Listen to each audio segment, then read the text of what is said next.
Ok. Alors, vous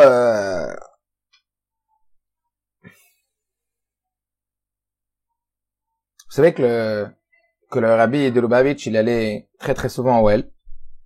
Et à chaque fois qu'il y avait des brachot à demander, il allait à Ohel.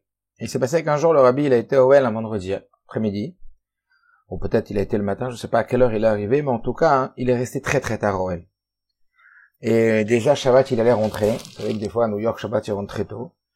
Et le maskir, le secrétaire du rabbi, s'est rendu compte que Alpiteva, il y avait plus le temps de rentrer au 770. Donc c'était la panique. Imaginez-vous, le rabbi, il est au Ohel. À l'époque, il y avait rien du tout autour du Ohel, pas personne qui habitait là-bas et tout. Et ils ont commencé très très vite à chercher s'il y avait quelqu'un qui habitait suffisamment près du Ohel pour que le rabbi passe Shabbat. Et donc ils ont commencé à passer des coups de fil, etc. Et dans le Queens, ils ont trouvé une famille qu'ils ont appelée. Et imaginez-vous, ils lui disent, voilà, le rabbi maintenant il est au Ohel, il aura pas le temps de rentrer au 770. Est-ce que vous pourriez accueillir le rabbi à passer Shabbat à la maison? Juste imaginez-vous.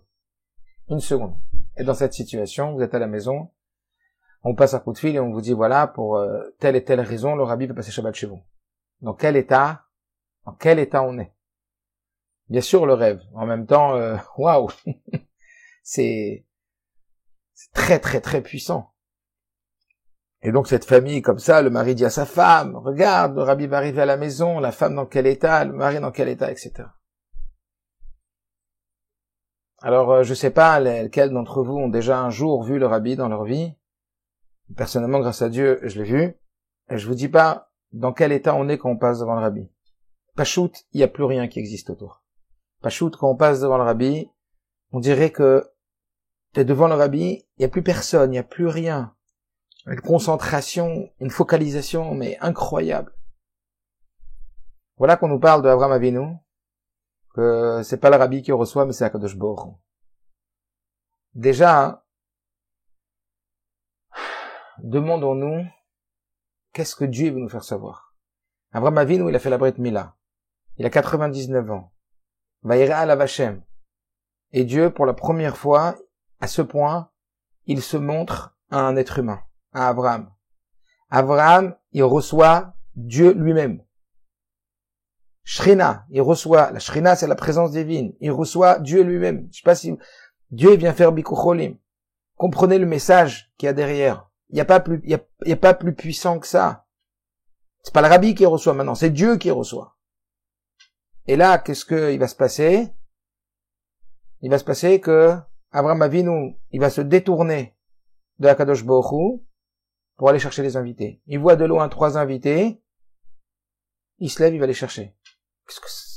C'est quoi le message? Qu'est-ce qu'on est en train de dire ici? Alors vous connaissez toute l'histoire. Il va aller les chercher et on peut se demander d'où c'est imaginable un truc pareil. Comme on l'a dit tout à l'heure, comment déjà Avraham Avinu il peut les voir ses invités? Il est tellement concentré à recevoir Dieu lui-même, la Shrina, comment voulez-vous qu'il puisse même apercevoir ses invités? Et puis, comment ça se fait qu'il laisse Dieu? Imaginez-vous, vous êtes au téléphone avec votre mari, ou vous êtes au téléphone, avec votre maman ou quoi, et d'un coup, vous répondez à un autre appel et vous faites attendre votre mari 3 minutes au téléphone. Et 2 minutes. Et ton mari dit, oulala, qu'est-ce qui s'est passé? Qu'est-ce qu'il y a eu de grave ou quoi? Et là, quand on reprend le téléphone, non, c'était une copine, je devais lui répondre. De quoi tu parles? C'est honteux. On fait pas attendre son mari 2-3 minutes au téléphone pour répondre à quelqu'un comme ça que c'était pas important, mais comment c'est possible? Donc c'est très manque de respect comme ça. Comment comprendre déjà qu'Avraham Avinu, c'est pas un chosser kavod qu'il a fait à Kadosh Baruch Hu? Il n'a pas manqué de kavod à Kadosh Baruch Hu. Et puis pourquoi à ce moment-là, Kadosh Baruch Hu, il a fait sortir les invités à ce moment-là? Pourquoi il a fait sortir 3 personnes? Alors ça, c'est une note qui est intéressante. C'est Sograhim, c'est pas le sujet de ce soir, mais c'est une note qui est intéressante et qui rejoint l'idée aussi de ce soir. C'est que le Rabbi Urayatz, donc la Chinour Vadracha, dans un fascicule qu'il a écrit pour les enseignants de l'Yeshiva Tomchet Mimim, le Rabbi Rachab, son père, lui avait demandé d'écrire un guide de l'enseignant, ce qu'on appelle la Chinour Vadracha. Et là-bas, c'est écrit à propos d'Avraham Avinu, pourquoi les invités y sont arrivés. Alors on sait tous l'explication pourquoi il n'y avait pas d'invités. Parce que Avraham, il était fatigué. Et Akadosh Baruch Hu, il voulait qu'il se repose. Et donc, il a fait sortir le Shemesh Ben Ertika. Ça veut dire qu'il a fait sortir un soleil perçant, une chaleur terrible, de sorte qu'il n'y ait aucun invité qui passe à ce moment-là. Mais c'est Avram qui a supplié à Kadosh Baruch Hu de faire venir des invités. Pourquoi? Tout simplement, comme Rabbi Rayat, il explique, il dit, parce qu'Avram Avinu, il était un homme de chesed. Tout sa gadlout, sa grandeur, c'était la bonté, le chesed. Mais dans ce chesed-là, Avram Avinu, il savait que il fallait absolument qu'il y ait des invités qui passent. Pourquoi? Si déjà il est chesed. Quand il y a une situation où il faut faire du chesed, il fait. Mais quand il n'y a pas de quoi faire du chesed, il reste ish chesed. Be'etzem, dans l'absolu, c'est un homme de bonté. Qu'est-ce qui a besoin forcément de l'exprimer, ce chesed? Mais Abraham Avinu, il savait. Et le Rabbi Rayat l'utilise pour nous l'apprendre à nous, qu'une qualité n'en est une que lorsqu'elle est exploitée. Que lorsqu'une qualité n'est pas exploitée, elle perd toute sa force. Abraham Avinu, il ne voulait pas s'arrêter d'utiliser sa qualité en se disant que si elle n'était pas utilisée, elle était stérile. Elle valait rien. Une qualité ne vaut que quand elle est utilisée. De plus, de peur que cette qualité, elle s'atrophie. Quand on n'utilise pas une de ces qualités, alors cette qualité s'atrophie, ça veut dire que elle commence à s'endormir. Abraham Avinu, il a voulu qu'il y ait ses invités.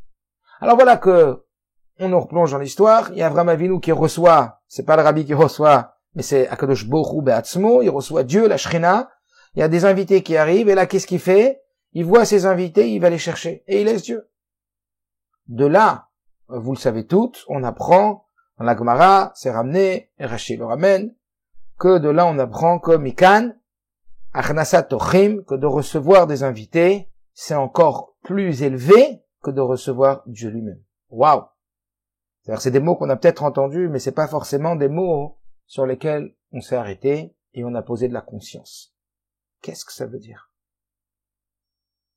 Que recevoir des invités est plus élevé que de recevoir la Shrina. Et d'où on l'apprend de cette histoire d'Abraham Avinu.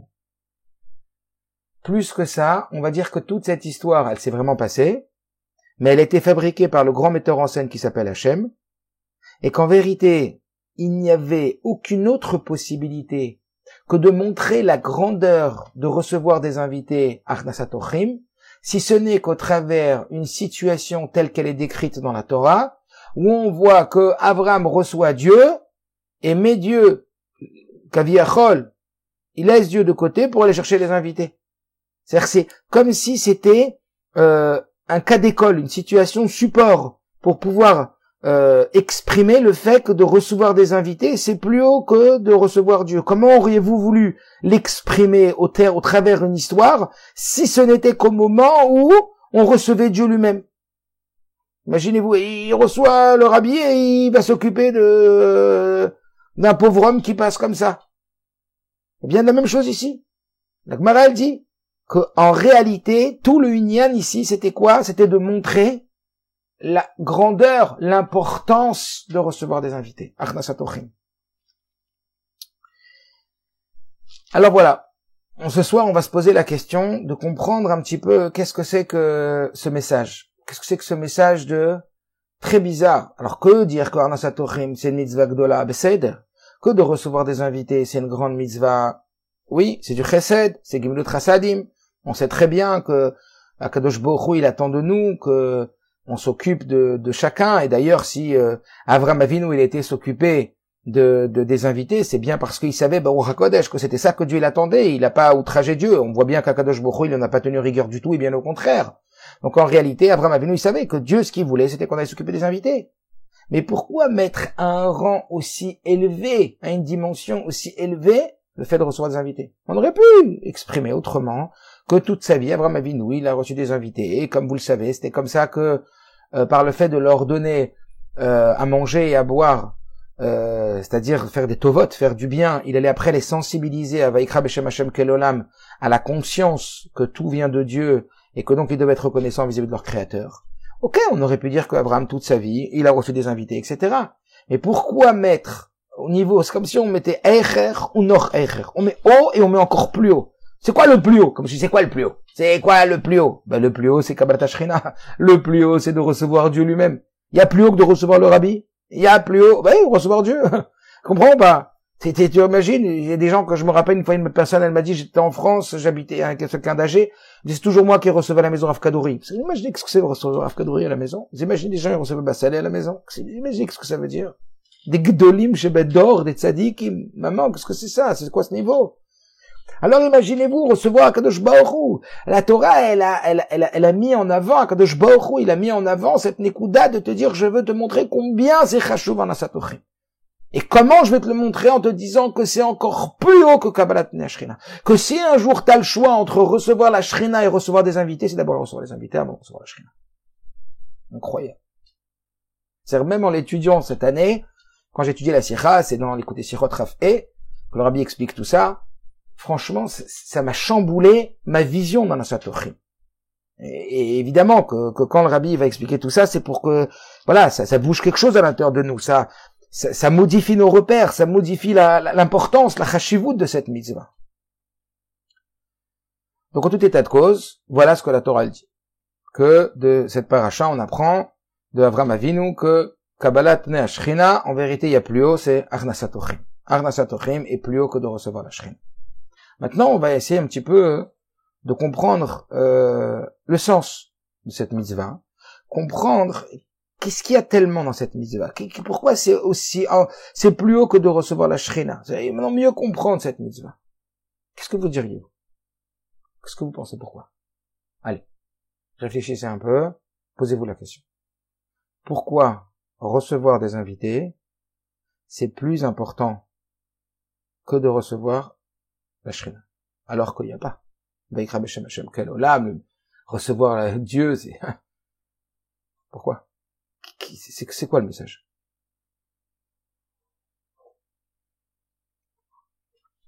Alors, pour comprendre, je vais essayer un peu réfléchir. Ok, recevoir c'est le chesed, mais est-ce qu'il y a plus haut que de recevoir Hashem? Est-ce qu'il y a plus haut que de recevoir Hashem? C'est sûr que le chesed c'est mitzvah gdola, mais est-ce que par exemple on dit, on me pose une question, que donner tzedaka c'est plus haut que de recevoir la Shrina? Non. Pourtant la tzedaka c'est une mitzvah du chesed, c'est une mitzvah incroyable la tzedaka. Pourtant on dit pas sur la tzedaka que de donner la tzedaka c'est plus haut que de recevoir la Shrina. Et d'ailleurs, parmi les mitzvot qui sont décrites dans la Torah, il y a pratiquement aucune autre mitzvah qui est autant décrite que cette mitzvah-là. Qu'est-ce qu'il faisait Avraham, comment il donnait à manger, comment il donnait à boire, qu'est-ce qu'il leur a donné, on décrit, il leur a donné du lait et après de la viande, et tous les détails, comment il les a reçus, etc., comment il les a accompagnés. Je sais pas, quand on parle du issour de manger du lait et de la viande, qu'il y a je sais pas combien de simanim dans Shulchan Aruch, il y a combien d'halachot, c'est résumé à 3 fois en 5 mots. L'autre, tu cuiras pas le cheveu dans le lait de sa mère. La Torah, elle est très, très, très kamtsanit. La Torah, comprenez, c'est les messages divins en un livre. Je sais pas si vous réalisez, depuis la création du monde jusqu'à la nuit des temps. Comment s'étendre autant, comment donner autant d'importance à la description dans la Satochim? C'est quelque chose de incroyable. Recevoir un être humain, c'est comme si on recevait matériellement d'Hachem. Ah, on va dire, ok. C'est comme si on recevait d'Hachem. Mais là, c'est pas comme si tu recevais d'Hachem, tu reçois Hachem. Vous comprenez? Si on réfléchit, c'est juste incroyable. C'est juste impensable. C'est-à-dire que si la Torah nous l'avait pas dit, même pas en rêve, on aurait pu. Et si je vous avais dit, allez, quelle mitzvah est le plus importante que de refaire la Shrina? Vous auriez dit quoi? Arnas Dorim. C'est quelque chose, quand même.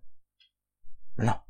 C'est bien, c'est une mitzvah, et l'udvarim shalem shiur, et c'est vrai, comme on dit le matin, voici les choses qui n'ont pas de mesure tellement elles sont importantes, dedans il y a Arnasatochim, c'est important, mais ça va, c'est pas, il y a des mitzvot que t'as l'impression que, je sais pas moi, Yom Kippour, Rosh Hashanah, Tiyat Shofar, je sais pas, il y a quand même des choses, quoi, je veux dire, dans des mitzvot qui sont chashuvot beyoter, à tel point de dire que cette mitzvah elle est ko-chashuva.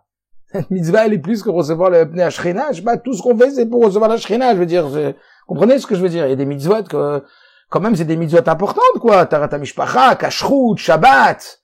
Waouh! Il y en a des mitzvot, non? On s'arrête sur celle-là et on te dit, c'est celle-là que c'est plus que Kabbalat Shrina. On réalise pas, hein. Même moi, je vous dis franchement, avant que je fasse la sikha, que j'ai étudié lundi soir, C'est-à-dire, on a entendu déjà la Gemara comme ça, mais ça nous effleure. Tant qu'on s'arrête pas sur un concept, sur un sujet, il peut rester superficiel et il peut ne pas nous toucher d'intérieur. Vous comprenez ce que je veux dire? Et ça peut donc ne pas prendre la dimension telle que Dieu il veut qu'elle se prenne en nous.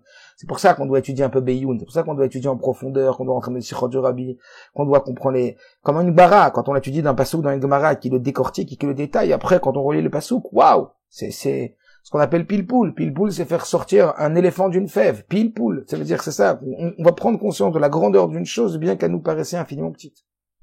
Et là, cette mise en œuvre, franchement, quand on y réfléchit, au travers la comparaison qu'on y fait et la volonté que Dieu est là au travers le texte de nous montrer ce qu'il nous montre, il y a vraiment de quoi s'interroger. Il y a vraiment de quoi rester perplexe. Il y a vraiment de quoi se dire, pouf, elle me souffle cette mitzvah, quoi. Elle est vraiment incroyable. Alors,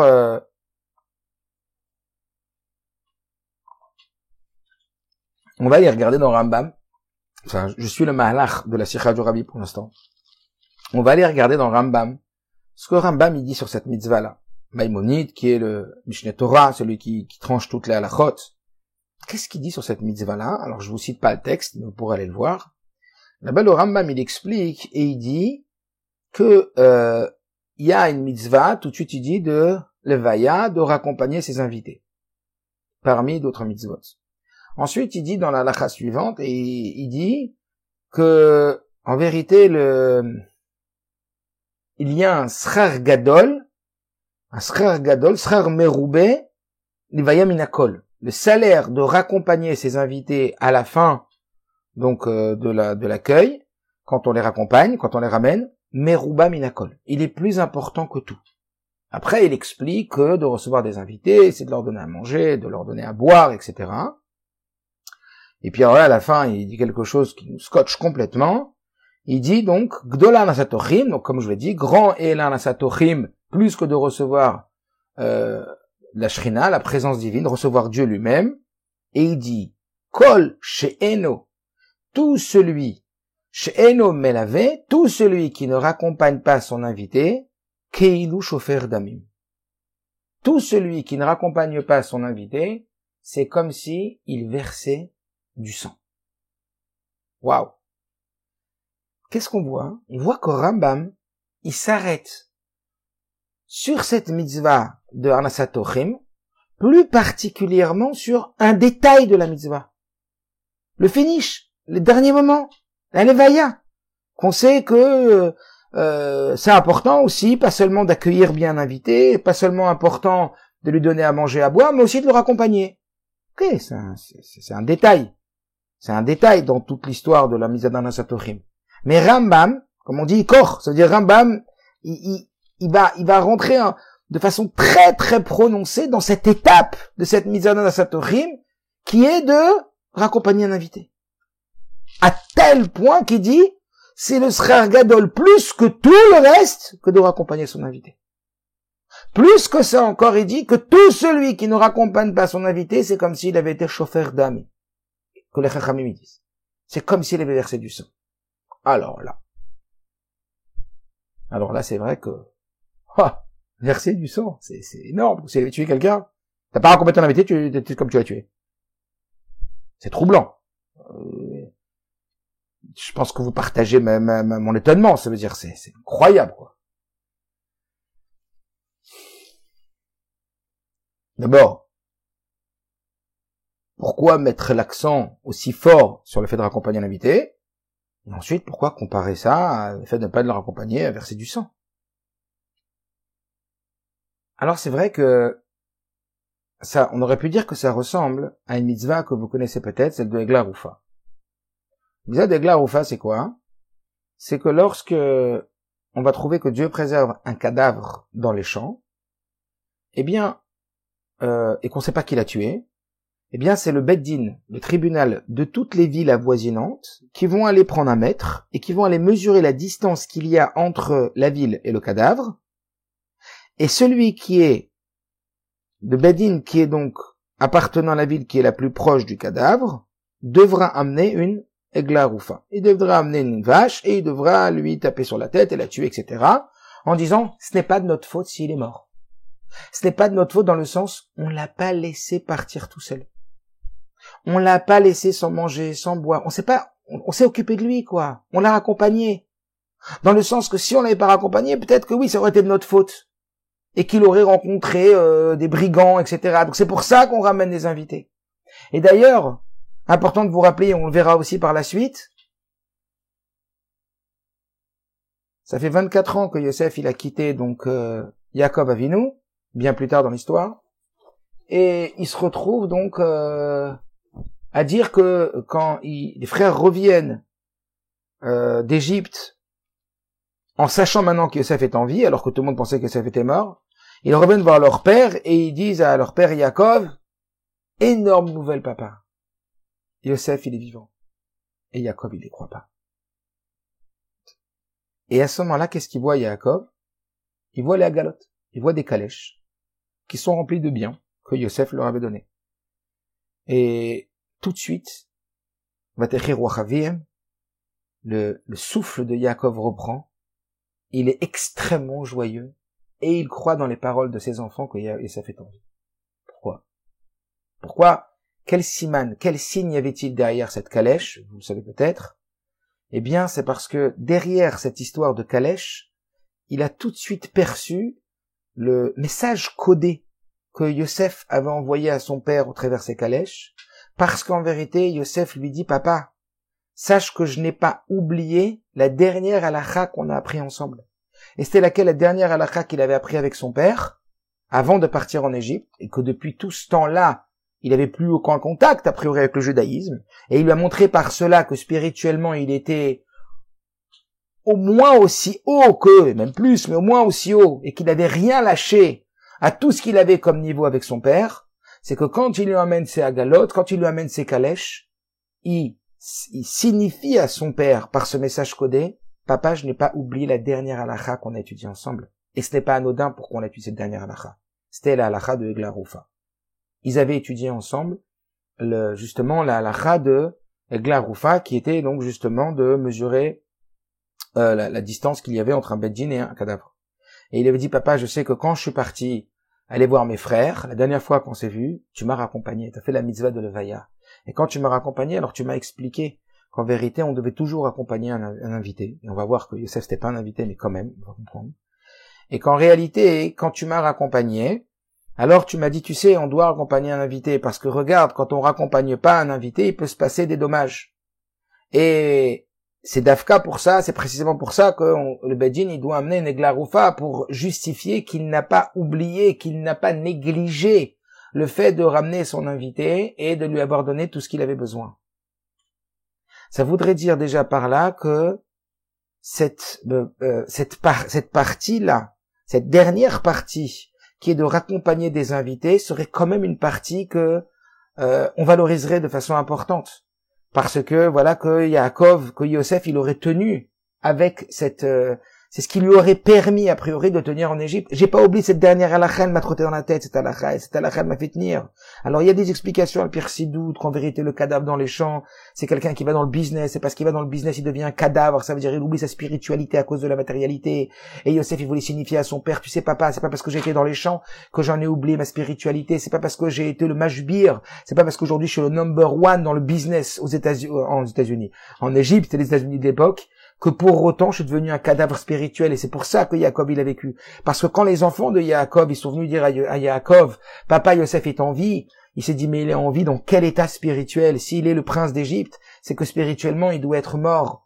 Et là, quand il voit la galotte, il se dit waouh, c'est pas seulement le Yosef matériel qui est en vie, c'est le Yosef spirituel qui est en vie. Et derrière ça, donc, vous comprenez des très grandes significations spirituelles. Il dit papa, j'ai tout compris au message que tu m'as donné. Et moi-même dans les champs, je suis pas mort. Dans les champs, j'ai tenu. Dans les champs, je suis resté que achashevu taekari zeruchaniut ve'atafel zegashmiut. Oui, il faut la matérialité. Oui, il faut la réussite matérielle, mais pas à condition d'endommager la réussite spirituelle. Avant tout, les priorités. La priorité, c'est ma réussite spirituelle. Et ça, je l'ai jamais oublié, papa. Et ça, c'est parce que tu m'as raccompagné. Et ça, c'est parce qu'avec la Roufa, dans cette mitzvah-là, de raccompagner, vous voyez que c'est très puissant en vérité. Derrière quelque chose qui nous paraît anodin, il y a quelque chose d'extrêmement puissant. Et maintenant, on va commencer à réfléchir et à comprendre pourquoi Rambam il dit que Schar Gadol, que le grand salaire, c'est d'avant tout de raccompagner un invité. Et que quand on va lui donner à manger, à boire, on apprend d'Avram Avinu que de recevoir un invité, c'est plus que la Shrina. On va donner à manger, à boire, etc. Et qu'on le raccompagnera, et que c'est ça le plus important, et que tout celui qui ne le raccompagne pas, c'est comme s'il versait du sang. C'est comme s'il l'avait tué.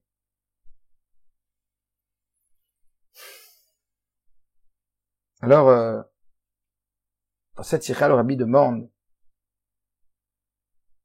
on va comprendre profondément le sens de cette insistance sur la levaya, sur le fait de raccompagner un invité, et en vérité le sens de toute cette mise en asatochim, qui est allusionnée par le fait de le raccompagner. En expliquant la différence qu'il y a entre la tzedaka, le fait de donner la tzedaka, et le fait de faire l'asatochim, de recevoir un invité. Le fait de donner tzedaka, c'est de donner à l'autre de quoi manger, de quoi boire, de quoi survivre. Du vital, du nécessaire pour le gouffre. Ça veut dire la survie physique. Donc la tzedaka, elle s'adresse essentiellement à la survie physique de la personne. Et ce qui compte dans la tzedaka, ce que vous le savez, c'est ce qu'on donne. Ce qui compte dans la tzedaka, c'est ce qu'on donne. Combien on donne? Ça, c'est la tzedaka. Puisque Pachout, ce qui compte, c'est est-ce que le pauvre, il va avoir à manger? Comme une fois, une personne est partie voir l'Admour Azaken, et elle a dit à l'Admour Azaken, je sais pas si je donne l'argent, je donne la tzedaka par gava. Peut-être que je donne la tzedaka par gava. Peut-être qu'il faut que je m'arrête de donner tzedaka. Alors l'Admour Azaken, il lui a dit, est-ce que le pauvre, il mange avec la tzedaka? Alors l'homme a dit oui. L'Admour Azaken dit, c'est la principale. Quel ce qui est chachouv? C'est pas toi ce que tu donnes. C'est ce que l'autre, il reçoit. Si l'autre, il a reçu, alors continue, travaille ta gava, mais n'arrête surtout pas la tzedaka. Ce qui compte, c'est ce que l'autre, il reçoit. Donc, ce qui compte dans la tzedaka, essentiellement dans cette mitzvah de tzedaka, c'est ce qu'on donne. Parce que ce qui compte, c'est l'autre. Qu'est-ce qu'il va recevoir? En particulier dans ce qu'il va donner. La mitzvah de Arnasat Ochim, c'est une mitzvah représentative d'un autre aspect du chesed. C'est une mitzvah représentative d'autre chose.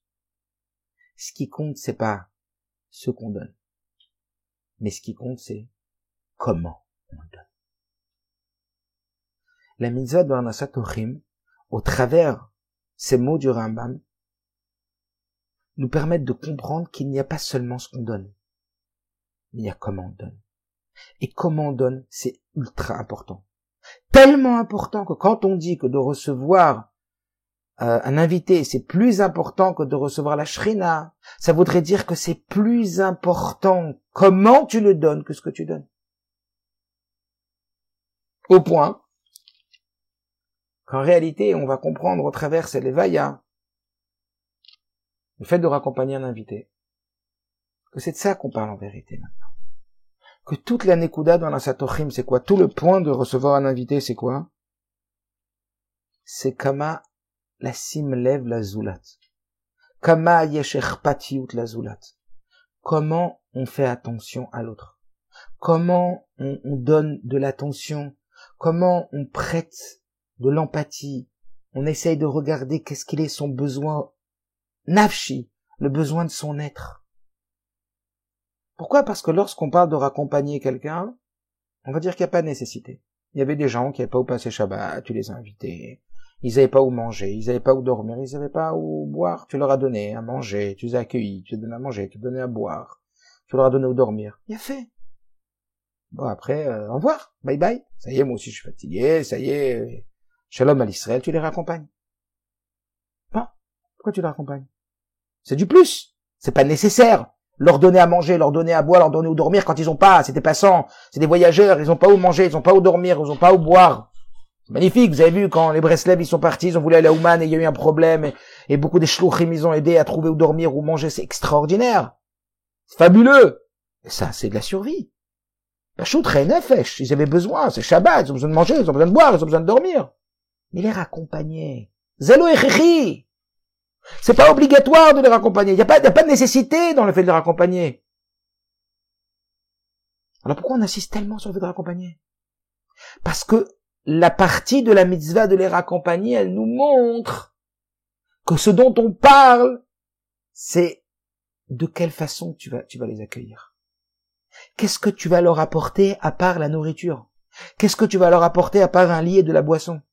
De quelle façon comment tu vas leur montrer que tu t'intéresses à eux? Comment tu vas leur montrer que tu as un souci, un tracas de bien-être de l'autre?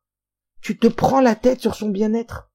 La preuve, c'est quoi? C'est que quand il vient, la preuve, c'est que quand il vient, quand tu lui donnes à manger, quand tu lui donnes à boire, t'as pas envie qu'il parte. Alors tu le raccompagnes, c'est quand quelqu'un il vous invite à la maison.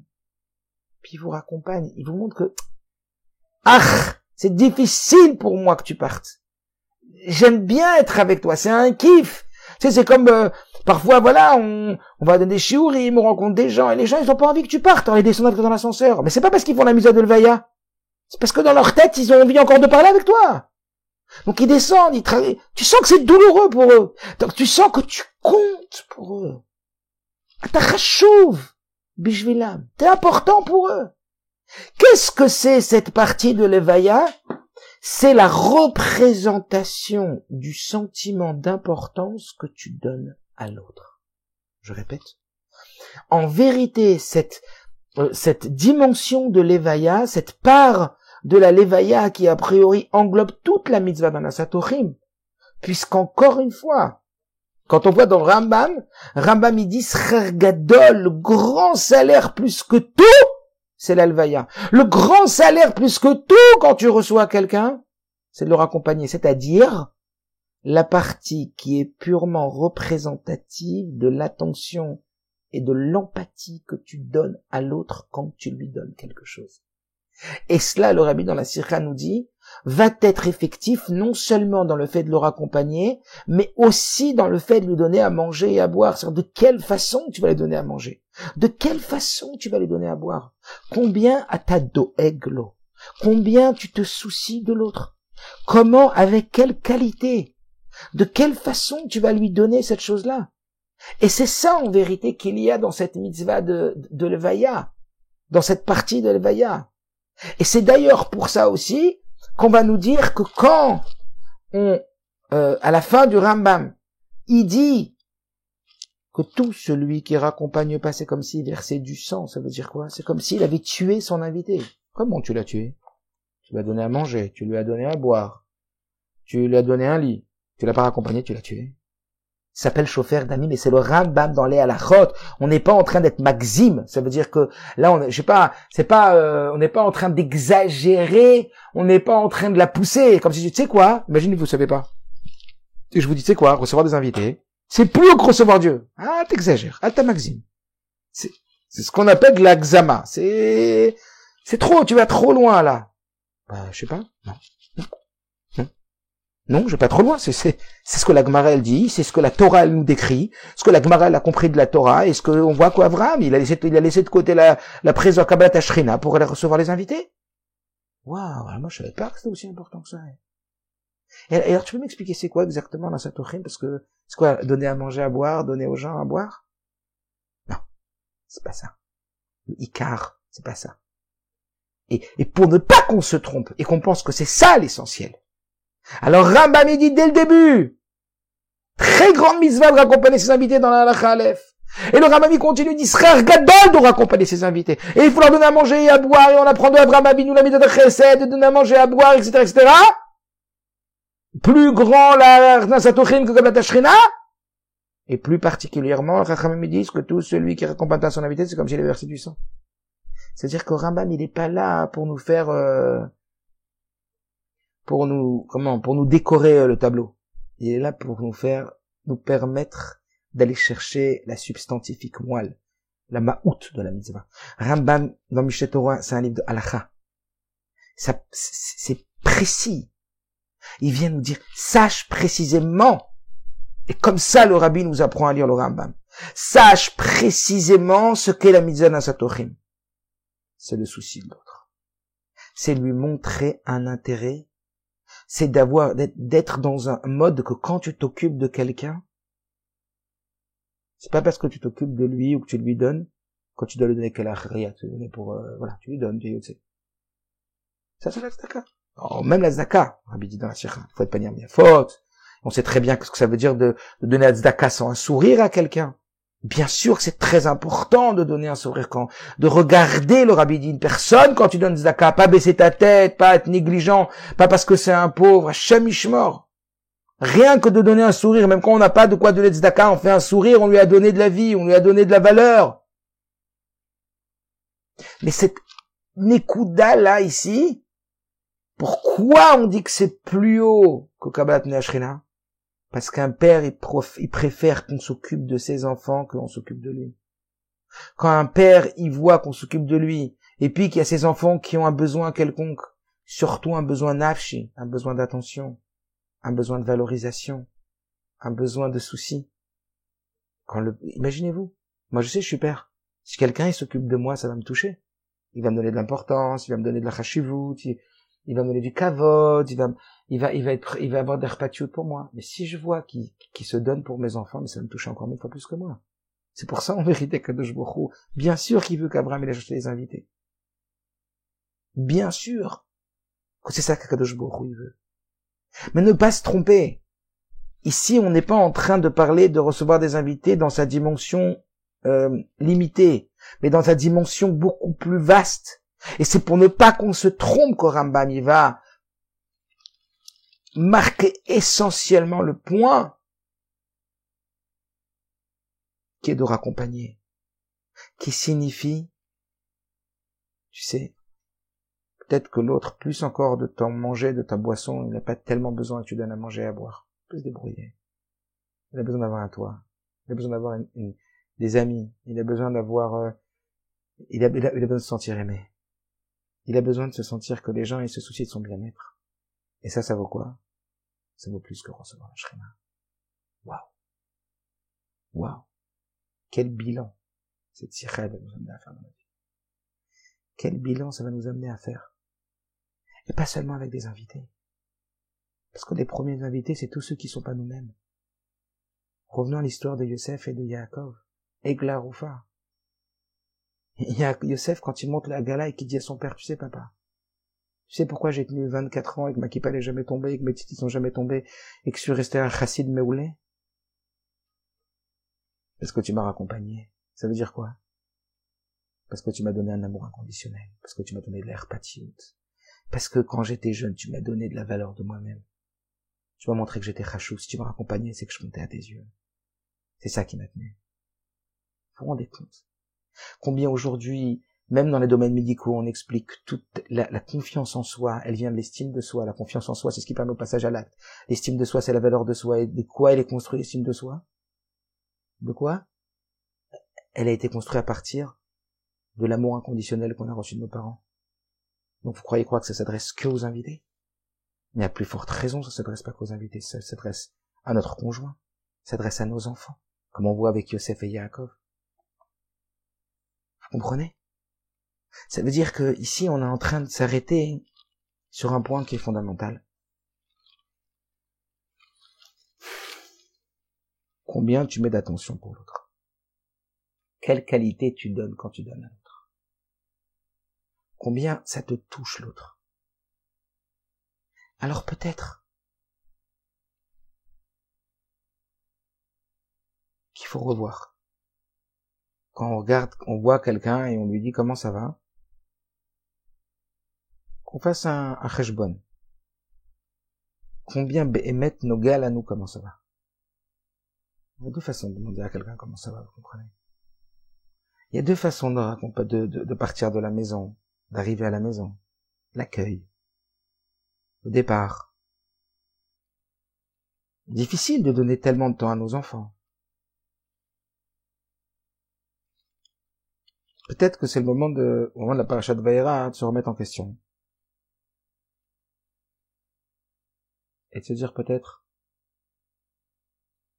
qu'il faudrait revoir la qualité de ce qu'on donne. Parfois, on a l'impression de donner tellement. Et on donne beaucoup. Mais parfois, c'est pas la quantité, c'est la qualité. Et on va le voir.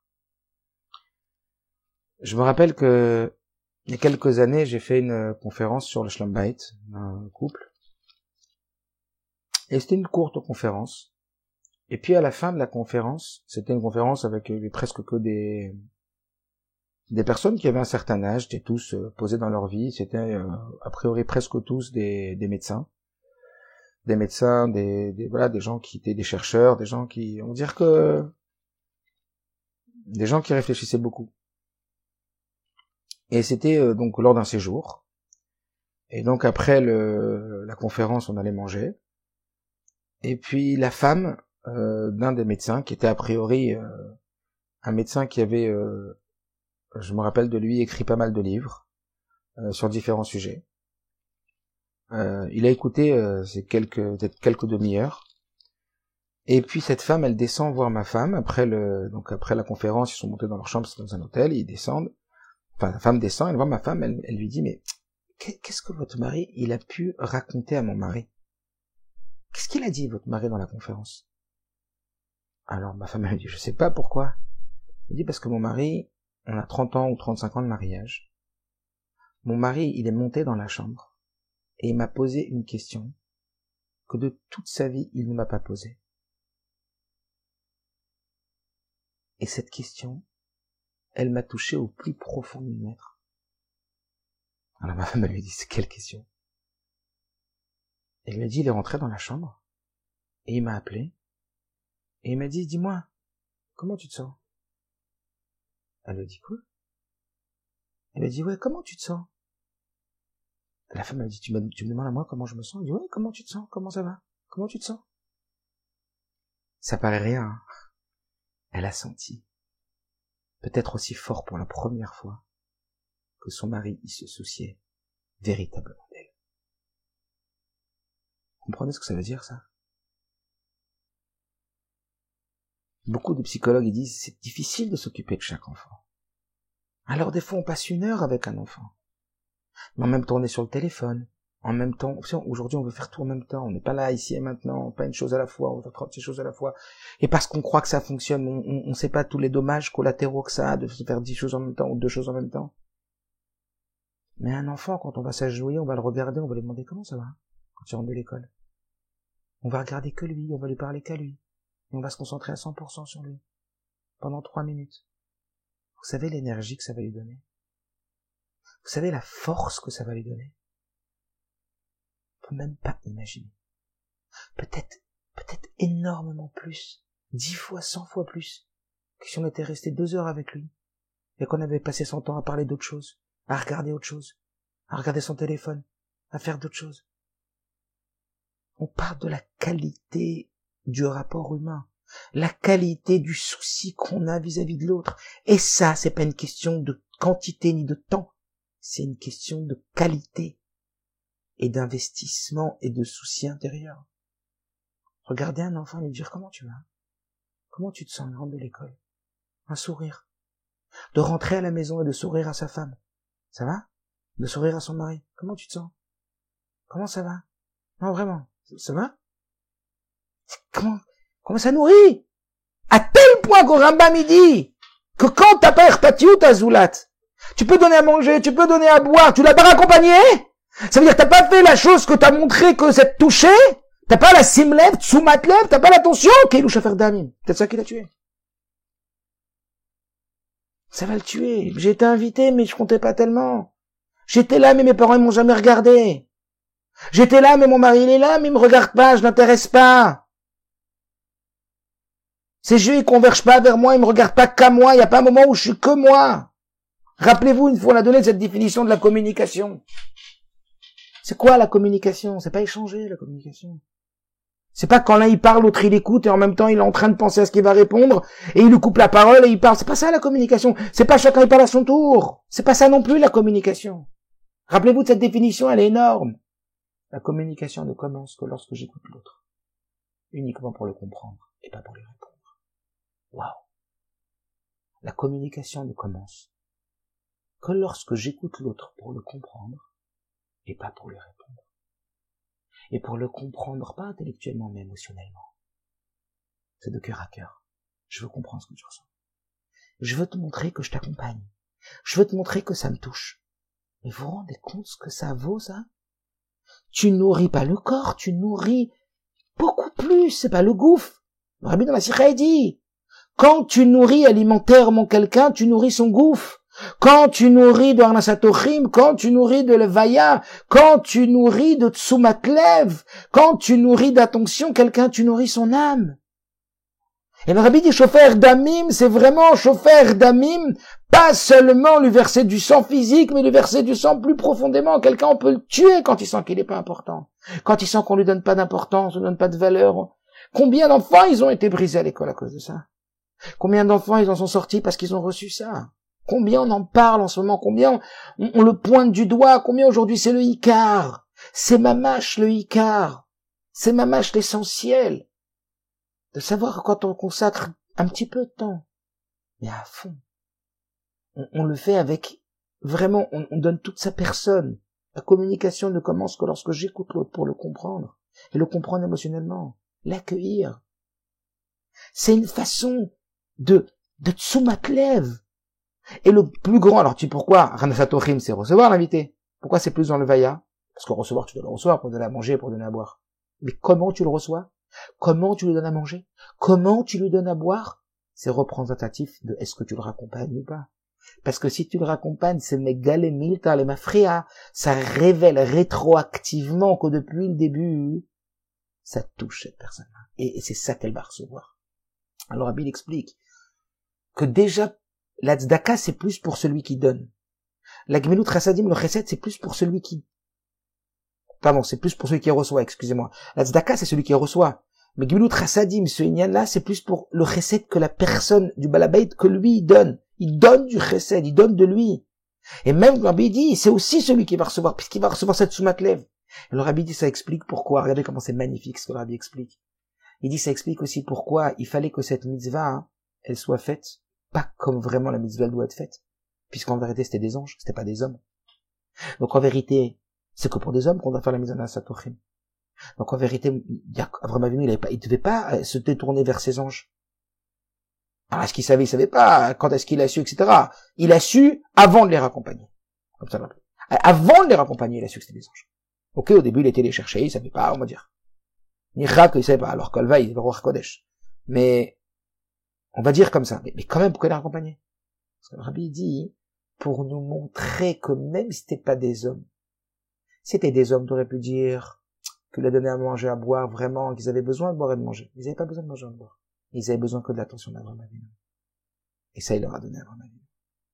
Pour qu'on est pur et qu'on se trompe vraiment pas sur le sens de cette mitzvah, il fallait que ce soit sur des anges qui n'ont ni besoin de manger ni de boire. Parce qu'en vérité, quand tu reçois des invités, t'as ni besoin de manger ni de boire.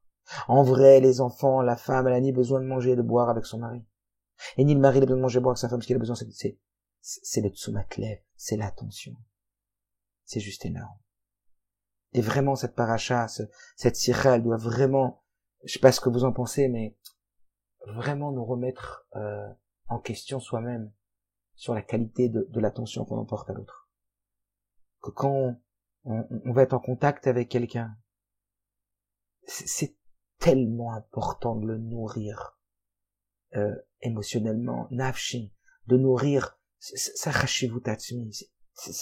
Ça nourrit tellement et ça manque tellement, et on peut tellement se tromper parce que la Torah elle est là comme un médicament pour un manquement qu'on pourrait avoir. On peut tellement croire qu'on donne à nos enfants, on peut tellement croire qu'on donne à notre mari, qu'on donne à notre femme, mais en vérité on n'a pas donné l'essentiel. C'est pas à boire à manger qu'on a besoin, c'est d'être aimé qu'on a besoin, c'est d'être valorisé qu'on a besoin, plus que tout. Si on se sent aimé, on se sent valorisé, on se sent que l'autre il a de l'attention pour nous, mais ça devient tafel, la nourriture et la boisson. Et pour ne pas qu'on se trompe, il fallait que ce soit des malachim. Regardez le détail dans lequel le Rabbi rentre, regardez le détail dans lequel le Rabbi explique le Rambam, c'est énorme. Plus que Kabat Ashrina, combien de fois le Rabbi il a dit, le Ikar, c'est quoi aujourd'hui? C'est pas Rabat Israël qu'on va amener la Géoula, le Rabbi là-bas il parle du Nyan de Rabat Israël, c'est pas l'amour du prochain. L'amour du prochain, ça peut pas être faire pour l'autre, ça peut être nos gars de l'autre. Alors après, je vais pas parler des débordements, parce qu'il y a des gens qui en demandent trop, il faut savoir mettre des limites, il y a des gens qui sont malades, et qui vont rentrer chez toi, ou qui vont entrer dans ta vie, et qui vont empiéter sur ta vie, je parle pas de ça maintenant, je parle pas des décalages qu'il peut y avoir, et des fois il faut mettre des holas, etc., je parle pas de ça, parce que des fois on se cache derrière ça pour pas donner. On voit déjà, Venez, on voit déjà qu'est-ce qu'il faut être un homme normal et donné. Après, quand on voit qu'il y a des excès, qu'il y a des débordements, alors faut demander à son rab, à son mashpia, à quelqu'un, voilà, il se passe comme ça peut être les parents, ça peut être les beaux-parents, ça peut être les amis, etc., etc. Mais ça n'enlève rien que des fois il faut savoir dire non, mais après il faut savoir dire non parce que c'est pas quelque chose de bénéfique, ni pour lui, ni pour nous, etc. Ça peut être de la manipulation. Je vais pas rentrer dans tout ça maintenant. Là, on parle Beklalout. On parle de cette Nekuda. Déjà, viens, on attrape cette Nekuda. Quand on dit un ça va à un enfant, on le dit ça va vraiment. Quand on dit ça va à sa femme, on dit ça va vraiment. Quand on se soucie de l'autre vraiment. Ça c'est le vaïa. Ça me touche, Erpatli. L'enfant, il t'assaillit, il te parle, mais t'es pas disponible. Dis-lui. Parfois, on a honte de dire non. Je suis pas disponible. Mais dis-lui, je suis pas disponible. Au lieu de lui donner du n'importe quoi, au lieu de lui donner une partie de toi pas vrai. Une partie où t'es pas vraiment là. Dis-lui, je m'excuse, là, pour l'instant, je suis occupé. Je peux pas vraiment. Mais je te promets que quand je serai avec toi, je serai vraiment avec toi. Tu finis ce que t'as à faire. Après, tu vas voir l'enfant. Tu dis, non, je suis avec toi à 100%. C'est pareil avec ta femme, avec ton mari, avec tes amis, avec tout le monde. Excuse-moi, là, je suis pas disponible. Mais dès que je serai disponible, je serai avec toi. Je préfère être avec toi à 100%. L'autre dit, c'est que je suis important pour lui. Oh, chaud, là. C'est comment ça nourrit, ça? C'est comment c'est fort, ça? Je compte pour lui. Il y a une histoire qui m'a beaucoup touché. Et qu'elle est tellement représentative de tout ce qu'on est en train de dire maintenant. Encore une fois, vous comprenez comment un Satorim, il est bien sûr sur les invités, mais il est pas que sur les invités, parce que tout ce qui n'est pas toi est invité, tu comprends? Quelque part, les autres, c'est un Satorim quand tu les fais rentrer à l'intérieur de toi, c'est ça un Satorim. C'est combien tu donnes de la place à l'autre. Combien tu donnes de la place à l'autre à l'intérieur de toi. Combien tu sais faire le vide. Quand j'essaie d'expliquer à mes élèves que ce que c'est quand on est en classe et que chaque élève doit écouter les autres. La communication commence lorsque j'écoute l'autre pour le comprendre, pas pour lui répondre. Des fois, t'entends l'autre, mais t'es en train de penser à sa réponse, à la réponse que tu veux lui donner. Tu ne fais pas exister à l'intérieur de toi. Je dis kavod, ça vient du mot mechabed. Mechabed, ça veut dire balayer. Est-ce que tu peux balayer un peu ton moi à l'intérieur et laisser un peu de place pour l'autre? Et c'est comme ça que tu ressens tellement que, quand des fois t'es accueilli chez une famille, tu dis, oh là, comme la place qu'elle m'a faite. Comment ça donne du rizou, qu'on a tellement besoin de ça aujourd'hui. On a tellement besoin de donner à l'autre. C'est tellement important. Un jour, il y avait un shliach très connu, Reb Mendel Gershon Garelik. J'ai déjà raconté cette histoire plusieurs fois, mais elle m'a énormément touché. Et elle est très représentative de ce qu'on dit ce soir. Reb Gershon Mendel Garelik, un très très grand shliach du rabbi en Italie, qui depuis très très longtemps est en Italie. Et le rabbi, il lui avait dit de venir que de temps en temps, je vais pas entrer dans les détails, quand, tous les combien, etc., un chronite. Mais lui, il était très très très très très attaché au rabbi. Énormément. Il est très attaché au rabbi. Enfin, il est très très attaché au rabbi. Pas rentrer dans tous les détails. Et un jour, il a demandé au rabbi, c'était encore au début de la shlichut, très longtemps. Il a demandé au rabbi, est-ce qu'il peut aller voir le rabbi? Et le rabbi, il a donné 2 conditions. Il lui a dit, tu peux venir. Première condition, c'est que t'es sûr, à l'époque c'était un peu compliqué, que le gouvernement italien, il va pas te faire des complications pour retourner après en Italie. Donc ça, assure-toi-en. Et deuxièmement, assure-toi que ta femme, elle est ok pour que tu viennes en Italie. Alors, il a répondu au rabbi qu'il a vérifié, et dans les deux tnaïm, les 2 conditions, elles sont respectées. Le gouvernement italien, il a dit qu'il n'y avait pas de problème, les papiers, etc., pour rentrer en Italie. Et qu'il n'y avait pas de problème aussi, que sa femme, elle était maskima, elle était d'accord pour qu'il fasse ce voyage. Alors il a fait ce voyage.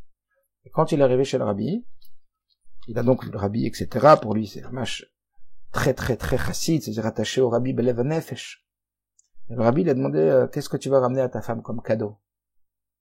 Et lui, il a dit, ma femme, elle aime bien, je sais pas c'est quoi, mais je sais pas lequel, mais il a dit, ma femme, elle aime bien tel gâteau. Le rabbi lui a dit, je t'ai pas dit un gâteau, je t'ai dit un cadeau. Elle a dit, ma femme, elle m'a demandé un gâteau, je sais qu'elle aime ce gâteau. Le rabbi lui a dit, il faut lui ramener un cadeau. Le rabbi lui a dit, il faut ramener un cadeau. C'est-à-dire, de quoi il s'est occupé, le rabbi, qu'il faut ramener un cadeau à sa femme? Alors, lui, il a dit, Besséder. Il a dit, mais je sais pas quoi comme cadeau. Il dit, oh rabbi, je sais pas quoi comme cadeau, j'ai pas d'idée. Et à l'époque, c'était pas courant, toutes les bijouteries et tout. Le rabbi, il a dit, il faut lui emmener une montre. Alors, lui, il a dit une montre. Il a dit, mais je sais pas où je vais trouver de montre. C'est pas comme aujourd'hui, comme je dis, où il y avait tout ça, des horlogers bijoutiers et tout. Rabbi, il a dit, je vais appeler mon horloger, je vais lui demander de ramener des montres ici, et tu vas choisir la montre. Imaginez, donc, on parle du rabbi maintenant. On parle de toute la responsabilité de la Harayut du Nassiador, du chef de la génération. Du chef de la génération. Qu'il a toutes ces millions d'âmes en responsabilité sur lui. Et tout le monde entier sur lui. À quoi il pense? Gershon Garelli qui va ramener une montre à sa femme. Qu'on appelle l'horloger qui amène les montres à sa femme. L'histoire ne s'arrête pas là. L'horloger, il vient, avec quelques montres. Et Gershon Mendel, c'est pas un homme gâché, mais il dit, je sais pas qu'est-ce que ma femme elle va aimer comme montre. Je connais pas, moi, les montres. Et donc,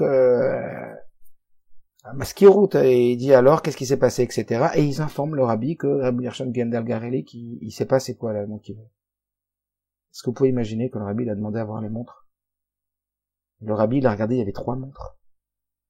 Il a regardé les montres. Et quand il a regardé les montres, il a dit, la deuxième, elle est mieux que la première. Mais si on peut échanger le bracelet, alors il vaudra mieux prendre la deuxième avec le bracelet de la première, sinon on prendra la troisième. Quelque chose comme ça, je me rappelle plus des détails, mais c'était comme ça. Le rabbi, il s'est arrêté sur la montre qui était bien, mais l'autre bracelet qui était mieux, et que si on pouvait changer, c'était mieux, sinon on prenait l'autre. Est-ce que vous imaginez ce qu'on est en train de dire maintenant? Jusque dans les moindres détails. C'est ça qui compte. Les moindres détails. Le rabbi, il a pas regardé, ok, offre-lui un cadeau. Qu'est-ce qui va lui plaire vraiment? La montre, le bracelet, mais avec ce bracelet, il voudra mieux l'autre montre. C'est le rabbi. Vous croyez qu'il a perdu du temps, le rabbi, avec ça? Il nous a montré quoi, le rabbi, avec ça? Rapatiut azulat. Et moi, le premier, cette remise en question. Un élève, un enfant, un mari, une femme, un ami. Vraiment travailler, c'est ça, Yesod le Géoula M'tit Vashlema. Combien le Rebbe il a dit? C'est Bisrout Avat Israël. Combien? C'est par la Sinatrinam que le temple a été détruit, c'est par la Vatrinam que le temple a été reconstruit. C'est quoi Vatrinam? C'est Dagat Azulat, Erpatiut Azulat. Vous vous rendez compte dans quoi le Rabbi il est rentré? Vraiment faire pour l'autre, vraiment se soucier de l'autre. Avoir un vrai, pas juste un gave. Combien on pourrait raconter, combien de Maasim? Je sais pas. Après, dites-moi si vous avez des idées, quoi, mais tout ça c'est tellement concret, mais c'est tellement dans des petites choses que ça se voit, vous comprenez? Comment tu rentres à la maison? De quelle qu'est-ce que tu montres à ta femme ou à ton mari ou aux enfants ou à tes parents quand tu rentres à la maison? On perd toute la valeur de toutes les choses. On se rend pas compte de la valeur d'une chose. J'avais un élève ce matin, vous allez dire ça n'a rien à voir, mais bien sûr que ça a à voir. Ce matin, il m'a dit, ça fait 45 jours que mon ascenseur il est en panne. Et ma maman elle garde des enfants, et comme les parents ils sont fatigués de monter les 5 étages, j'habite au 5e étage, c'est moi qui descends les enfants tous les matins, etc. Et le soir, je redescends les enfants, je suis épuisé. Et ce matin, je suis arrivé devant chez moi en haut pour partir à l'école et j'ai vu qu'ils avaient retiré l'autocollant, l'ascenseur il marchait. Quel kiff. Il me dit, oh là là, je sais que ce soir, je rentre à la maison, je prends l'ascenseur. C'est rien. Bien sûr que c'est rien. Si vous voulez, quand on prend l'habitude des choses, on perd la valeur des choses. Quand on prend l'habitude de rentrer à la maison, de voir ses enfants, combien ça vaut de voir un enfant à la maison? La normalité, elle détruit la conscience de la valeur des choses. Sortons de la normalité, sortons de l'habitude.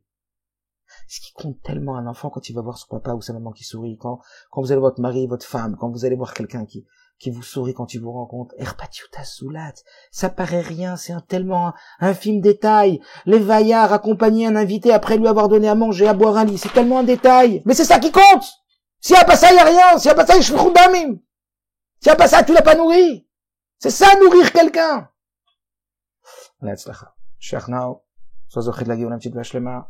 Et que chacun, il se remette en question. C'est le tachlit. Le but, c'est pas de se remettre en question, pardon. C'est que après la remise en question, il y ait l'amélioration. Attention, parce qu'on écoute, on peut écouter. Et moi, le premier, c'est pas parce qu'on le sait qu'on le fait. Ce qui compte, c'est de le faire et pas juste de le savoir. Loïkara mamar et la maase. Que chacun il travaille sur lui, que chacun il prenne une bonne décision, il décide de faire plus attention à l'erpatius azulat, que vraiment dans chaque détail, quand on rentre à la maison, on sourit, quand on sort de la maison, on dit au revoir, on sourit, on montre de l'importance, on dit merci, on fait attention, on fait des compliments, on prend la valeur de chaque chose, ça change, pas shoot, tout, ça change tout. Kol tov.